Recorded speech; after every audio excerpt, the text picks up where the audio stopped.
Namaskar. I'm Harpreet Kaur and I welcome you all to our online training program on microlearning and nano courses to enhance teaching learning. Today we are in day 3 of the training session, and of course the topic that we have taken up is all about integrating multimedia and interactive tools. You're watching us live on PM eVidya channels 6 to 12 and also on our YouTube handle NCERT Official. This training program is brought to you by Central Institute of Educational Technology, NCERT, New Delhi. It's a 5-day, 5-hour online training program, and when there is a training program, there is going to be an assessment as well that you can take up on the last day of the training session. Well, it is extremely important to use multimedia and interactive tools when it comes to developing different courses, because if you can make your content really catchy, interesting, you can definitely attract a lot of attention, and we are talking about reduced attention span. That is why nano courses or micro learning is the need of the hour. But what exactly it's all about and how tools can be used efficiently for this purpose, we will discuss everything in this session. If you have questions, please feel free to get in touch with us. Our phone number is 8800440559. We also have a specific email ID for you, that is training.helpdesk@ciet.nic.in. And lastly, you can always send us your questions, suggestions and feedback on our YouTube handle NCERT Official. Well, now for day's 3 session, which is on integrating multimedia and interactive tools, I'm joined by my experts. So please welcome him with me. We have with us Dr. Mohd Mamur Ali. Sir is Assistant Professor from Jamia, Millia, Islamia, New Delhi. Sir, namaskar and very warm welcome to you. Thank you very much. Now, sir, we have been doing many training programs where we are time and again talking about the use of multimedia and interactive tools. Now here, when the content is large, of course, to make it interesting so that the one who is learning is not losing his interest or her interest, we make sure that we involve a lot of animation, a lot of video content, audio content, also to serve the purpose of inclusivity. But when the content is not that large, we are talking about micro-learning and nano courses. How do you think that these, inclusion, or I think these video programs or audio programs or any content for that matter plays an important role? What you'll be covering in this session? Okay. So first of all, we should think about the teaching learning environment, where we need the content, whether it is digital or non-digital, whether it is the normal one which we use normally in our day-to-day life, or you can say day-to-day teaching learning process, and the one which we are here to discuss today, that if we are having nano courses or micro learning kind of environment, then what kind of content we can use. So first of all, we have to understand that environment, that what kind of environment we are having in our classroom teaching learning. Then we have to understand that what is the need of these e-resources or e-content in normal teaching learning, and specifically for the environment which is for nano courses or micro learning.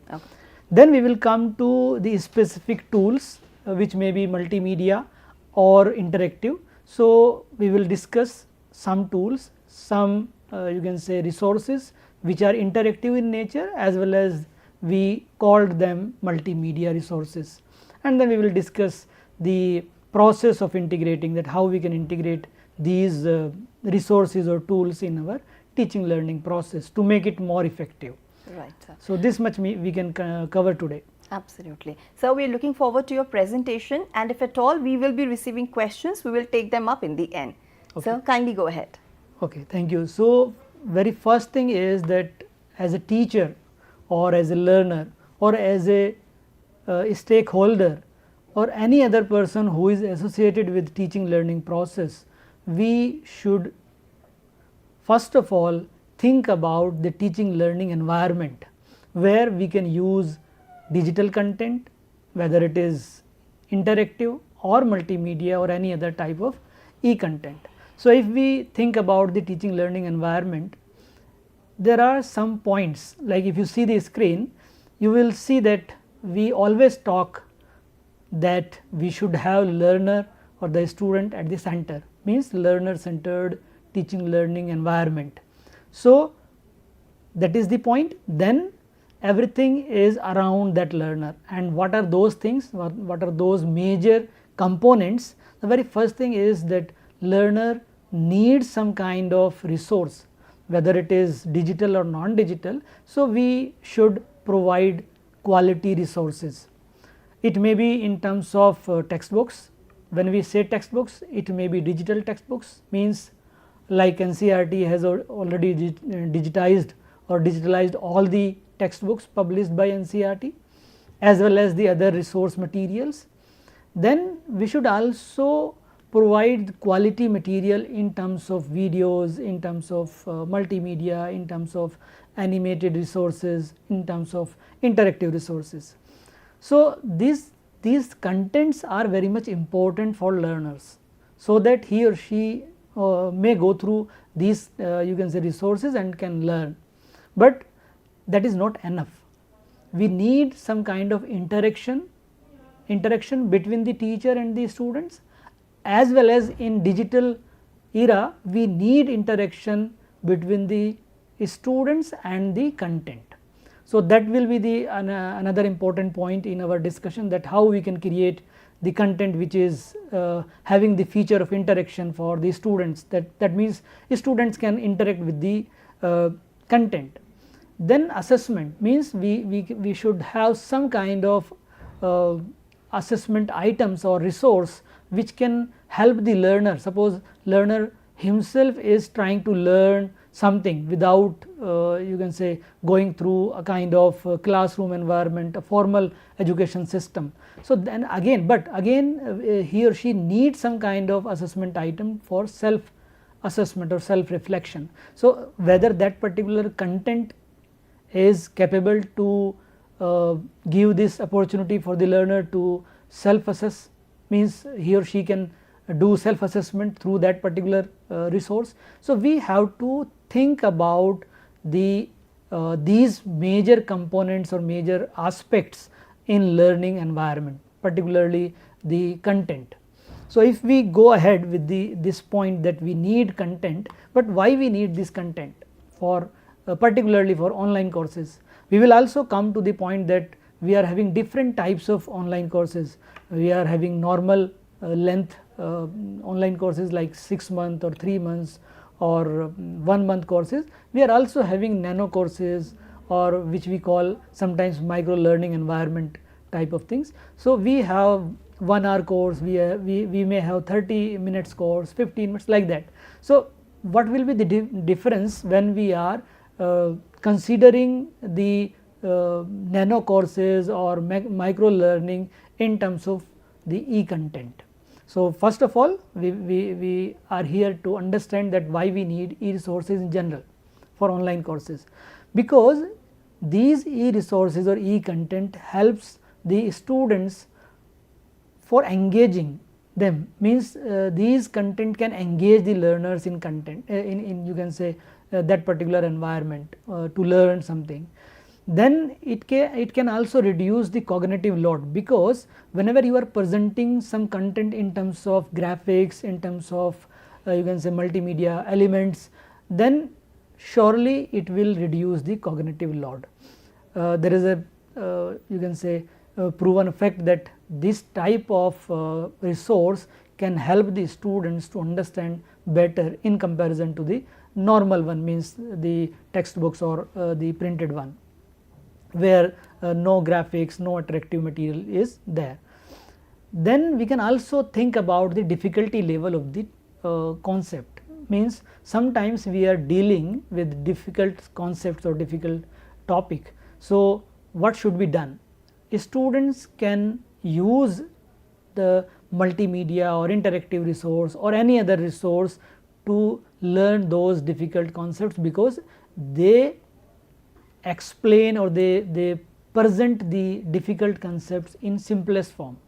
That is the point, that if and that is the quality check also, that if the content, if the resource is in such a way where the complex concept or difficult concept is explained in simplest terms using different graphics, animation and other elements, then it can help the students or learners to understand the concepts, particularly difficult concepts, in easier way. And of course, if some content is in that way or in that sense can make the students happy, means it can add the fun and element in the learning. So we can say that these resources can create the environment of joyful learning. That is again a very significant point in understanding that how e-content is important for teaching learning environment, particularly for the students to learn something which is difficult. Then this type of content can also create curiosity, means the students are curious to understand the concept using these elements because they attract them, and that is why they are nowadays students are using YouTube or Google or any other, you can say, technological platforms, videos, reels and many things, because these things attract the learner. And this is not just attraction but the curiosity of the learner to understand concepts using these e-content or e-resources. Not only this, we can also think about the other points, like whenever we are using e-content, it provides the opportunity for active participation, and that is why we talk about the active learning environment where e-content can play a significant role. If that e-content or that e-resource is added with the feature of interactivity, either it may be through hyperlink, we will discuss that point also, that how we can make some content interactive, what kind of elements may be added for making the resource interactive. But the point is that if we are using e-content or e-resource, then it can provide opportunity for participation, particularly for the learners. Again, this in continuation to this, we can think for the discussion around the content, means if you are using some e-content which is creating the environment where a student can discuss, can generate that kind of, you can say, discussion environment, that leads to effective learning. Why? In my opinion, you may be agreeing with me that the key of the learning is the interaction or the communication or discussion, whatever you say it, but that is the point. Suppose in a particular classroom, teacher is very good in presenting the things, means he or she is very good orator, very good presenter, but if there is no interaction, if there is no discussion, if there is no communication in the classroom, for me it is, I am not sure whether the learning is happening or not in the classroom. But if communication, interaction, dialogue, discussion is there in the classroom, I can assure you that yes, learning is there, whatever level of learning is, but learning is happening. So discussion, dialogue is very much important for a classroom, means for learning. So if we are using e-content which is having the feature for discussion or interaction, then it can create that environment which provides opportunity for effective learning.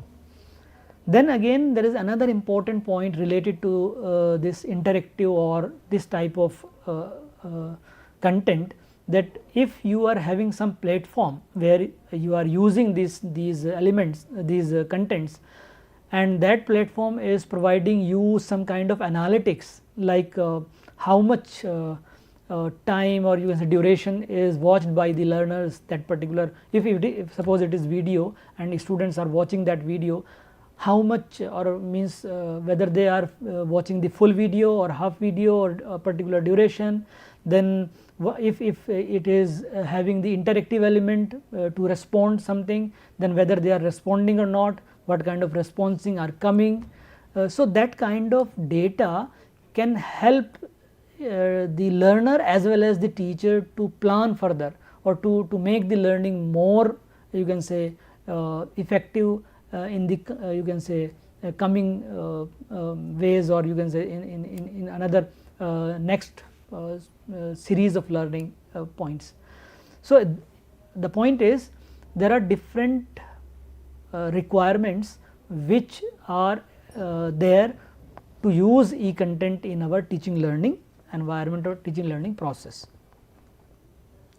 Now, if we talk about that which type of e-content most of the time online courses are using, you may find that like e-text may be there, e-books may be there, but most of the time the courses are having interactive elements, web links, infographics, images and many more formats or forms of visuals. Why? Because if you want to make the learning more enjoyable, joyful learning, effective learning, then these type of content are required. But for nano courses or for micro learning, what kind of resource or what kind of content is required? So, surely you will not go for e-text, because you will not give much time to the learners for you can say completing that particular component, or you can say topic or concept. So, you need some material which can be a self sufficient kind of content for understanding that particular concept, which is smallest or simplest one, because whenever we are talking about nano courses or micro learning, we are dealing with the concepts which are simplest one, not in the sense of difficulty level, but the size means we are dividing, or we are you can say keeping the content in smallest form, means which cannot be broken further. So, if you are having the smallest concept, or means a small concept or a small topic, then you need some resource which which is self sufficient to explain that particular concept. So, if suppose I am having one clip, one video, just 30 seconds or 1 minute video to explain a particular topic, not exactly the big topic, but very smallest or simple topic, then it is enough to understand. But why you need interactive element, why you need multimedia? Because you have to make that particular content self sufficient. So, if you want to make that particular content self sufficient, then you have to have some kind of you can say a feature of interactivity, as well as it should be there should be some elements of graphics, or you can say other media. So, that is why we are talking about that we should use interactive resources as well as multimedia resources for these courses. These means nano courses and micro learning environment.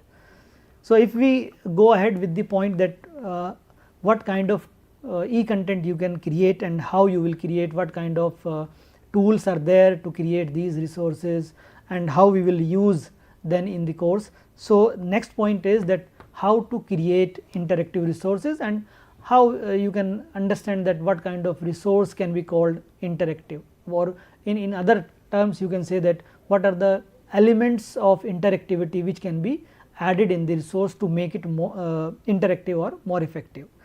So, suppose if you are having some video and you can add in that particular video some hyperlink to explain some point, or some kind of triggered animation if you are using PPT inside that you can say video, or even simple PPT PowerPoint presentation, or even if you are using some kind of you can say interactive resource in terms of quiz or in terms of another type of question items, then it may be called interactive element or interactive resource.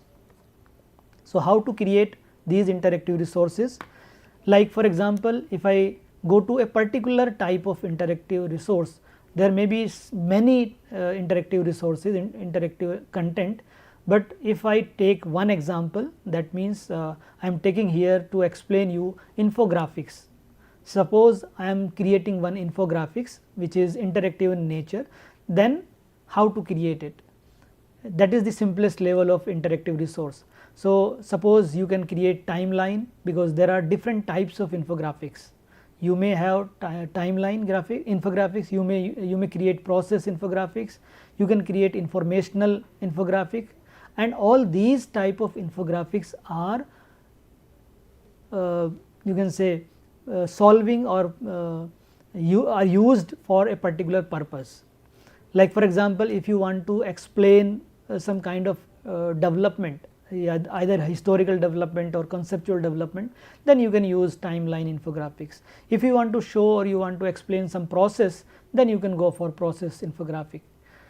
Similarly, if you just want to explain some kind of you can say information or content, then you can use or choose informational infographics. Similarly, for geography content, means if you want to use map or you want to show something on map, then you can use map infographics.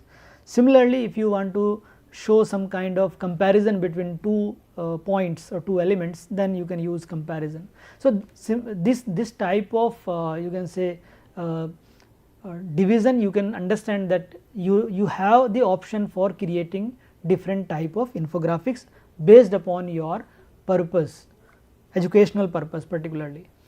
Then you can also think about the interactive resource in terms of quizzes, in terms of interactive graphics, in terms of interactive video. Even you can also create interactive e-books, even you can create polls which can be added somewhere in between the course. Suppose you are running a course, online course, and you want to use poll, then you can create interactive poll. Similarly, you can also use interactive surveys in between the course time, means you are coordinator of a particular online course and you want to conduct a survey, interactive survey, then you can create this type of interactive resource for conducting a particular survey. So, the point is there are different options for interactive resources. So, how to create those resources?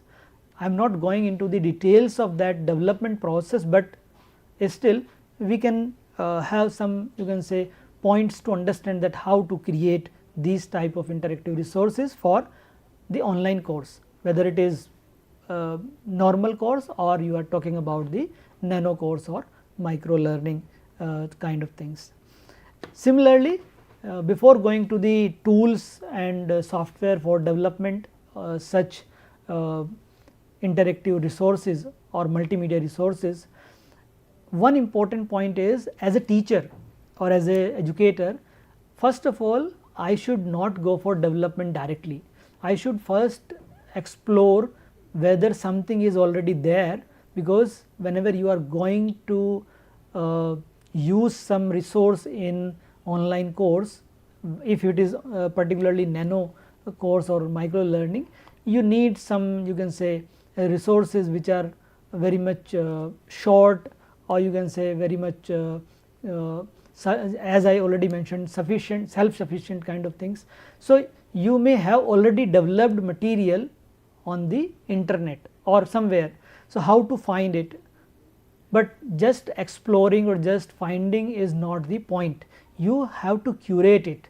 Curate means you have to organize, or you can say you have to add some elements as per your requirement in that particular resource. So, curation is the process which can make the resource more useful for your online course. So, how to curate this e-resource, that is the point. So, just to make you understand that what is the process, how you can curate the resource, e-resource particularly, there is a process, like first of all you have to explore the resource, then you have to organize it in some way, then you have to share with the learners or with the stakeholders. If you are talking about online course, then you will share the that particular curated resource with the learners who are enrolled in your online course.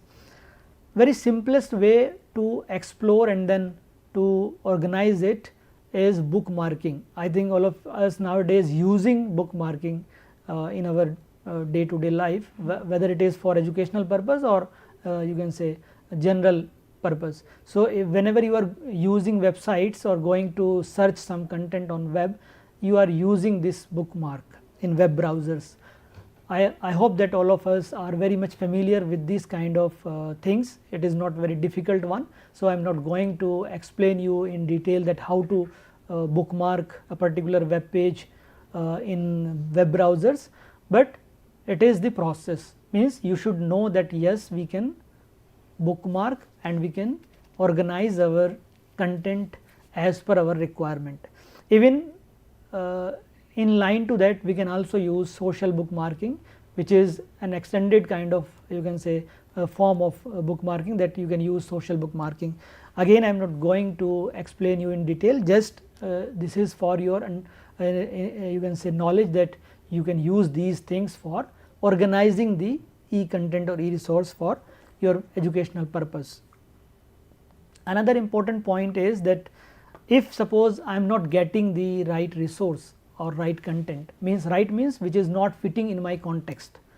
Like for example, we are talking about nano courses or micro learning, and I am searching some resource on the website, or you can say on search engines, and I am not getting that particular kind of resource which can be useful or which can be used in my online course or nano course, then I have to go for development. So, we have already discussed that we can develop interactive resource, as well as we can also go for the multimedia or you can say infographics. So, if suppose I want to develop, I want to create some resource, which type of tool we can use? There are 3 types of, or you can say 3 categories. I again hope that you know all these things. This is a kind of again reminder for you that we have 3 categories of software or these tools. One is the free and open source software, then we have freemium, and then premium.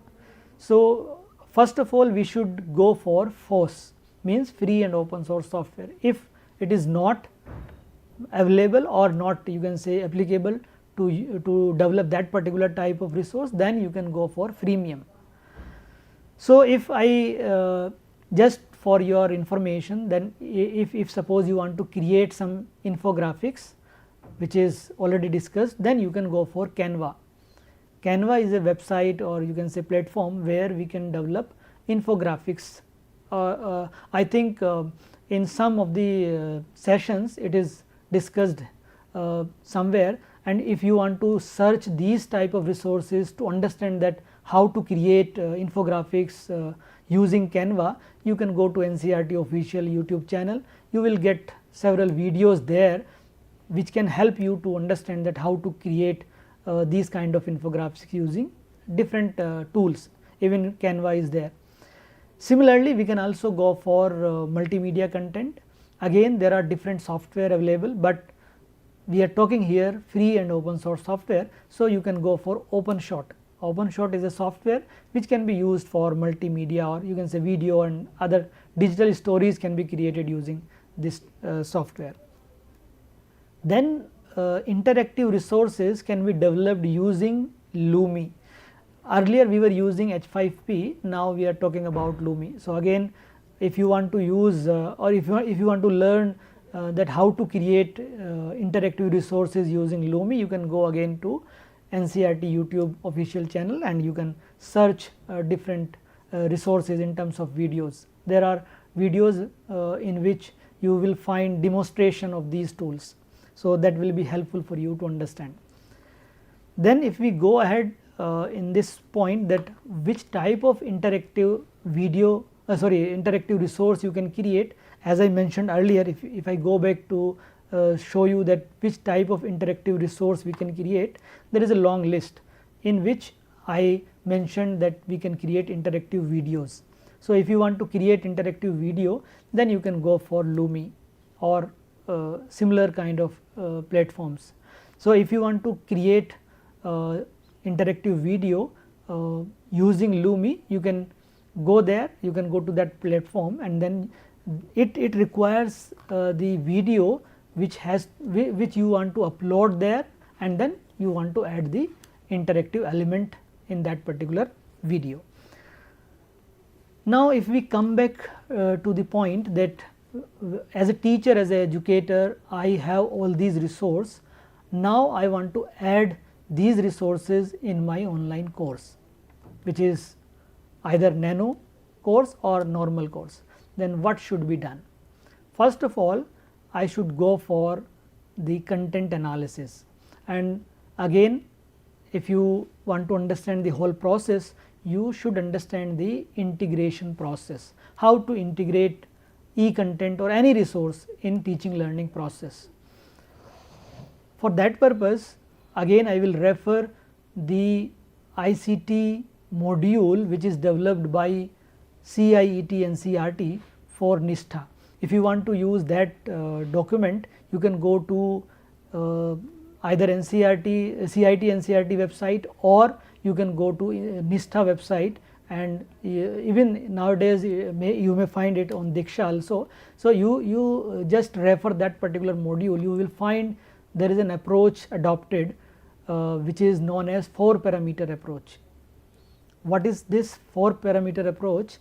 The 4 points are discussed there, that you have to consider 4 points or 4 aspects when you are integrating any content, any resource in teaching learning, whether it is normal classroom teaching learning or it is online you can say learning or online education.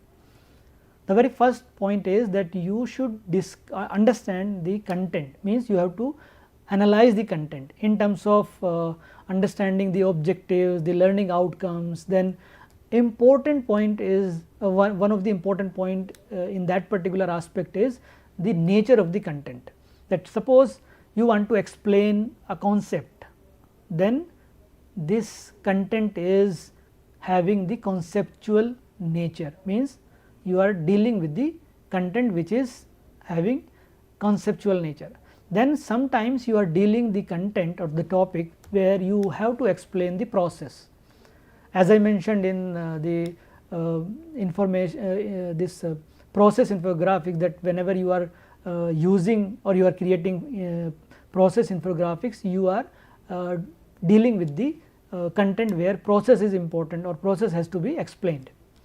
So if the content is there and which is requiring process to be understood, then it is called procedural content, means the content is having the procedural nature.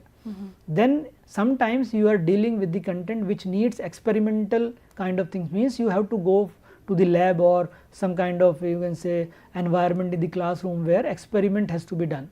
So a student has to understand that how to do that particular experiment, how to do that particular activity. So that content is having the nature that is known as experimental.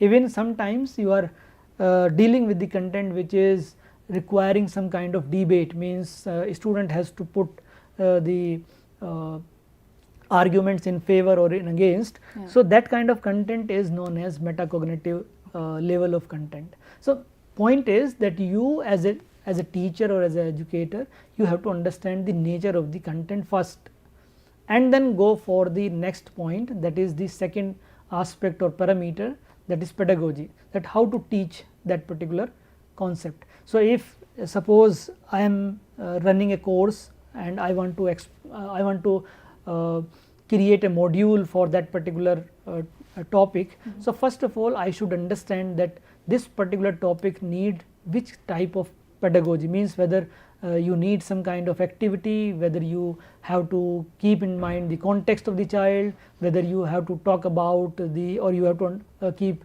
in mind the you can say nature of the content, students learning style, and many more things. So whatever these things are there, these all things are related to the context and the pedagogy. So there are two further you can say main parameters.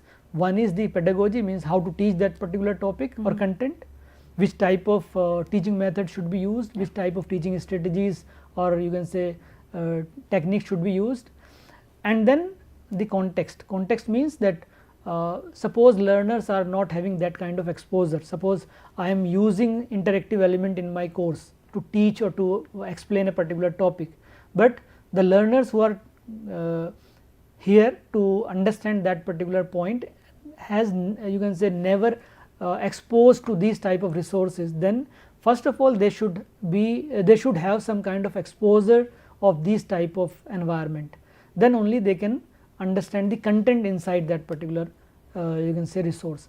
So that kind of consideration should be there while you are integrating or thinking about integration of technology or technological tools or e-content in teaching learning environment. And last is the technology itself, that what type of resource you are using or you want to use. Suppose you are having different type of resources, like we have already discussed that we are having e-text, maybe the e-books, we are having the images, if you talk about the visuals, you may have chart, you may have image, you may have photographs, you may have diagrams and many more you can say forms of visuals. So you can use any form of visual, you can use then infographics, that is also one form of visual.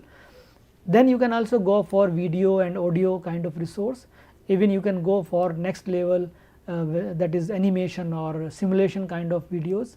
So you have different types of resources with you. So which type of resource you want to use, and it depends upon all these things which we have already considered, like content, nature of content, which type of pedagogy, which type of method you are going to use in teaching that particular topic, then what kind of context is there, means from where the learners are coming, what type of environment already exposed to them, and all these things. So technology cannot be selected in isolation, or even if I come to the specific point that e-resource cannot be selected in isolation. I cannot say that I have to use e-resource which is interactive. I should first think why, whether it is required, whether it is really needed in the classroom, whether it is normal face-to-face mode or online course or online learning environment. First of all, there should be some kind of requirement, means the need should be understood. So then only we can go for the selection of e-resource. Like for example, if I now specifically talk about the online courses and this e-learning as e-content, the point is whenever you are going for online learning environment, there is a difference between the face-to-face mode and e-learning. Here you need the resource which can, or even this is kind of advantage for you, that whenever you are having some resource with you in online course or online learning environment, it can be integrated with the platform as well as it can integrate many other elements. Like for example, you are using just a text, one page document, but you can include in that particular page videos also, means you can embed the link, or you can add the YouTube or any other, you can say video streaming platform link, even web page link. Then you can also include the table, pictures, many kind of visuals, even you can also do some kind of formatting with that, and that can be inbuilt or you can say integrated with the platform, where again platform features are enriching the learning environment. Like for example, initially you discussed that how to make it inclusive. So you touched upon a very important point, how to make it inclusive, because we are receiving a lot of questions also. So would you mind if I start asking you questions? Yes, of course. Okay, because you know what you have explained so far is extremely important and relevant, but I think inclusivity is one thing that is also important. Now sir, I want to understand, because first of all, how will the one who is designing these courses, you know, that person will make sure that the courses are accessible and inclusive in nature? Yes. How it will be decided? What all points are to be kept in mind for the same? See, first of all, if you talk about the inclusiveness, inclusiveness means, or inclusion means that everyone should be included in the teaching learning or the environment which is created with the help of that particular online course. So how to include everyone? First of all, it should be free, means open. Like if you are talking about MOOCs, that is the main point in MOOCs, that you have to make it open for everyone. So first of all, you have to make it open for everyone, means everyone can register in that particular course. Then the content should be accessible, means it should be downloadable, it should not have any kind of copyrighted kind of things, it should not require any kind of license to be purchased. And then if some platform you are using to run that particular course, that platform should also not require or not demand any kind of again the license purchase or the any kind of, you can say, fee or payment or anything. So even not only in terms of money, but in terms of academic point, that suppose you are running a course on a particular platform and that platform is requiring registration, then the data or you can say some kind of condition is applied there, that if you are having this particular eligibility criteria, if you are meeting that particular eligibility criteria, then only you can join the course. So that kind of condition or conditions should not be there. Okay. And then you should also make it accessible in terms of the you can say the content which is there, that this content should be independent from the portal. Means if you download it, you can play or you can use it anywhere else. Okay. Like for example, I am uploading in my course one video, and one user, one learner is downloading that particular video. It should not demand any kind of specific requirement for a particular platform or like player. Nowadays we are not asking any player to you can say that particular kind of different requirement, but this should be there, that whatever resource is uploaded in the course, it should be independent from platform. Right, sir. Now, sir, whenever we develop any course or content, it is very important to improve the same with time. So, we need feedback also. Now, yes, I want to ask you here that how can designers use data and feedback to refine and improve their microlearning and nano courses? Okay. See, it is not only applicable to nano course or micro learning environment, it is applicable to any kind of online course or online learning environment, that whenever you are running a course or you are as a teacher, you are teaching somewhere and you want to improve your teaching learning, then you need feedback. Feedback from whom? You can take feedback from the students who are the direct stakeholders, means they are beneficiary. So if suppose you are running a course and you are uploading the material, video or some image or some infographics, whether students are getting benefit out of it or not. Okay. So first feedback may be in terms of resource, means you can take feedback through the resource itself, if it is interactive, that whether this resource is useful, beneficial, meaningful or not. Another point is, you can also take feedback for other components of the this course, like whether the announcement or the, you can say, the uploading of the material on the time or not, whether you are your queries are responded or not, whether you are getting connections or you can say connecting with the teachers or not, whatever instructor or teacher is there. So there are different components of online course. Okay. Starting from registration to certification. At each and every point, whether students are satisfied, whether they are getting you can say or their needs are fulfilled or not, their queries are handled or not, these kind of feedbacks can be taken. So, sir, it is very important thus to measure the effectiveness. And not only effectiveness, why you are taking this feedback? Because you can improve further. Suppose one of the feedback is coming on the e-content, that this particular e-content is not in my language.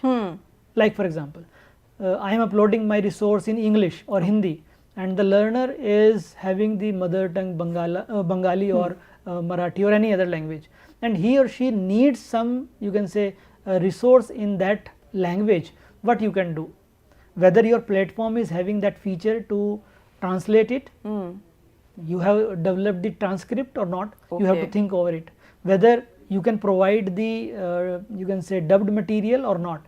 So you have to find out the options then, but if you are not getting that kind of feedback, then you will not think for that.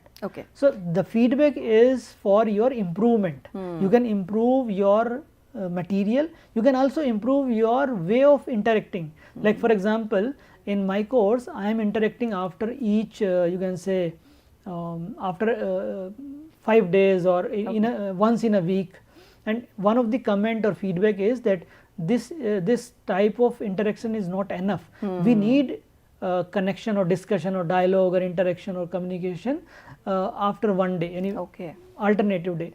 then you can think for that option whether you are able to do that particular, you can say, interaction or not, or you can assign or you can ask someone who can help you as a you can say teaching assistant, or some options can be thought out. Okay. So, still you are not getting the feedbacks, you will not improve your course in terms of resources, in terms of communication, in terms of query handling, in terms of even assessment.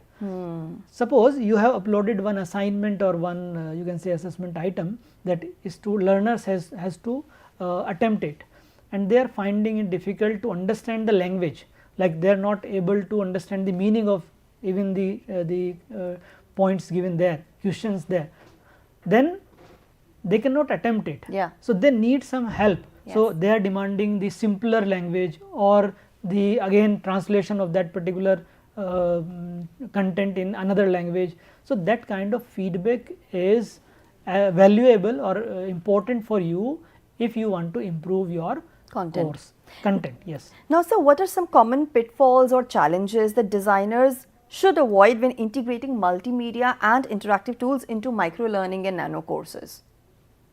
Some challenges you think, or anything that you have come across and you feel that this is not appropriate. Say we should avoid, or we should what? We should avoid, yes. Generally, what kind of challenges do we face and what should be avoided?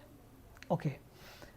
When we are dealing with the nano course or micro level learning, we need some resource which is short in duration, okay, small in size, and self sufficient. All right. So, whenever you are creating some resource, some you can say e-content, and you are adding multimedia and you are adding more you can say elements, then the size may increase. Yes. And you have to compress it then. Right. And whenever you are compressing, it may be happen that the quality of that particular material is go down up to that level. Yeah. So, that kind of challenge is there, that you need multimedia elements there to make it enrich, to enrich the content, means to make it more appealing, more interactive, but at the same time you have to keep it you can say in less or in small size kind of things, because it should be in bytes, means it should be very short to upload on any platform, because whenever you are dealing with the nano course, you can use multiple platforms, like you can use some mobile apps to run a course. Yes. So, for that purpose you need small size, or you can say small videos. So, that is the challenge, that at one side you are requiring enrichment in terms of elements, multimedia elements, and at the another side you need to keep size small. Now, sir, we are talking about learning while we are on the job, moving anywhere, because we are running it through mobile applications. Yes. Now, don't you think here the choice of topics is also equally important, because not every topic can be converted into a nano course, because of the probably complexity or the attention that is required, or the duration you require to absorb it completely. Don't you think the choice of topics also become a challenge at times? Maybe, but I would say that it depends upon you how you visualize the topic. Okay. Whether you are able to break it up to that level that it cannot be broken further, means simplest or smallest Yes. unit, or you are just keeping that content whatever is you are thinking about as it is. So, if the content is complex or difficult or having further you can say expansion, then of course you cannot go for nano course for that particular topic. Right. But if you are able to divide it or to break it into that level, then you can go for nano course. So, it depends. I cannot give direct answer to this particular question. And sir, one more question, like, do you have some successful examples where we can see microlearning and nano courses playing a greater role in making people understand the concepts? Some of the original examples, real life examples that you've seen. I come across one of the important platform, but because it is not free and open source, or you can say OER, yesterday I was just running my mobile and I saw one mobile app that is Seekho. Okay. And there are different small courses on that which you can use for understanding different topics, like how to create or how to apply for license, like a driving license, or how to like means what kind of things are there in sarkari offices, means government offices, like you can apply for ration card online. So how to learn that you can say thing to apply or to do that particular task. So the small courses are there. Right. I don't know whether this fit into the nano course type of thing, but I hope that may be the But this could be an example. Yes, it could be an example. And so what last question, what are some of the emerging trends in technologies when it comes to microlearning and nano courses? Nowadays we are talking about the courses, or you can say learning, or you can say platforms where we are focusing upon short duration courses, like we are talking about the reels, you're talking about shorts, you know. And yes, but we have to think about whether it is in the form of online course or not. Okay. Means whether it is, because most of the reels are not in the format of courses. Yes. So you have to think over it. But yes, you are right. Nowadays we are having many reels which may be used for learning. Yes. But of course, you know, we have to understand at the end of the day that this is actually for academic purposes. Yes, we have to make it interesting and entertaining also, so that it can attract the attention, but at the same time it should not lose its sanctity of being an academic course, right? Yes, of course. Okay.